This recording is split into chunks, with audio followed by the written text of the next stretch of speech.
Well, hello everyone. This is my first tutorial video, if you'd say. I've been online quite a bit trying to find out some different information.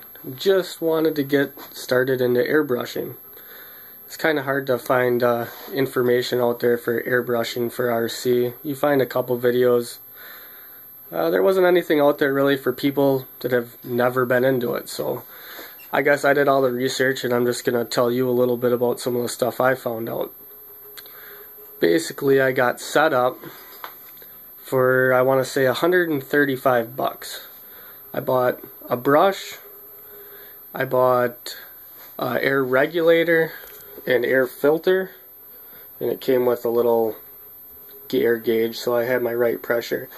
So basically, 135 bucks gets you everything you see here in this picture. I got this regulator from TCP. It's not top of the line by no means, but it seems to do the trick.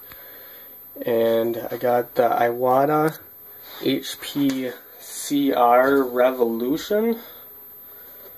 And then I just got that little cleaning pot because I figured I needed a holder, something so I wasn't just throwing my stuff around and I don't know, something else to get, I guess. Anyways, and then I hooked it up to, I had a Craftsman air compressor, this big massive thing, but once that tank fills up once, yeah, I'm good to go for a long time because there's just enough air in there that I could probably spray all day and it won't kick on just because of the size of that tank. But like I said, I had an air compressor, so I didn't need to go with one of those kits. I looked around at kits quite a bit. There was quite a few different options to choose from. But, you know, those were all $250, $300 for a good air compressor, and it came with, basically all it came with was the air compressor, the regulator, you know, the air gun, and a couple paints. But like I said, for 135 bucks, I picked up these few items, then went to my local hobby shop, bought a handful of paints, just wanted to get started out doing it.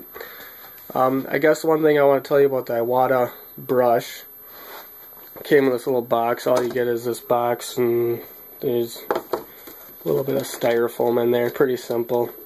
But like I said, it's Iwata HPCR Revolution, and then that's a little cleaning station box. But that thing's kind of handy. I don't know. You spray your stuff in there. There's a little thing to siphon out the fumes.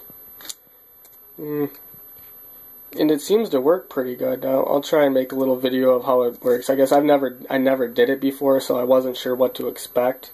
I know it kind of feels awkward in your hand. I'm thinking I would have been nicer to go with a pistol grip style airbrush. They were a little more expensive, but that thing just, I don't know. I don't really like the way it feels in my hand, and I think all of that style airbrush are going to be the same. So it might be something I try in the future as one of the pistol grip style ones. It seems like it'd be a little more comfortable.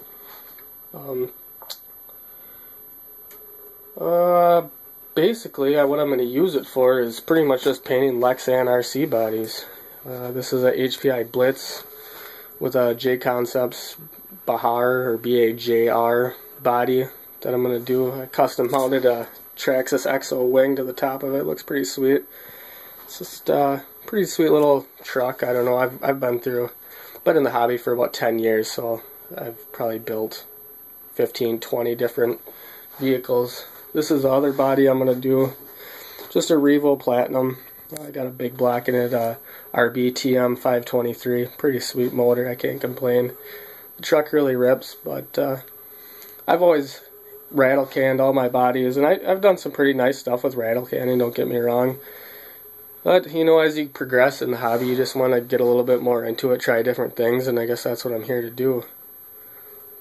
Stay tuned for some more videos, and, you know, I'll do a couple videos of how I'm painting these, and like I said, I've never done it before, so I don't know how in detail those videos will be, but I just wanted to give you a little advice on what to go with. You know, this HPCR, the main reason I picked that was I made some calls to a couple different retailers like TCP and Chicago Airbrush Supply, and finally got a hold of somebody, I believe it was at Chicago Airbrush Supply, who actually knew what he was talking about. It seemed like a lot of times I'd talk to TCP and nobody really knew what I was talking about there. I mean, they knew what I was talking about, but nobody really wanted to sit down on the phone and explain anything to me. But the guy at Chicago Airbrush Supply recommended this because it came with a 0.5 millimeter nozzle, and that was something I never thought about when I was looking at the different airbrushes, was the nozzle size, or the needle size, the tip.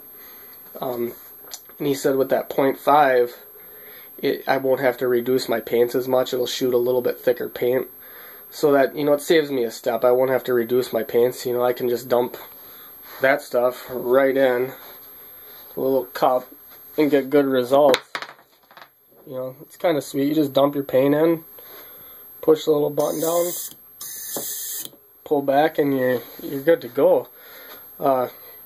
And that's, you know, just for a beginner, it's something I didn't want to have to mess with, was trying to reduce to get the right spray. You know, you just want to be able to put your paint in and go, really, you know. He said with other airbrushes out there, they have like a 0.35 or 0.25 nozzle. He said the thicker paints that we use for airbrushing our Lexan bodies just won't go through those nozzles. You'll have to reduce them down. But with that brush there, I should be able to put my paint in and be good to go. You know, I got some thinner just in case, you know, it does get some real thick paint or something. I can try and reduce it a little bit through so it sprays nicer.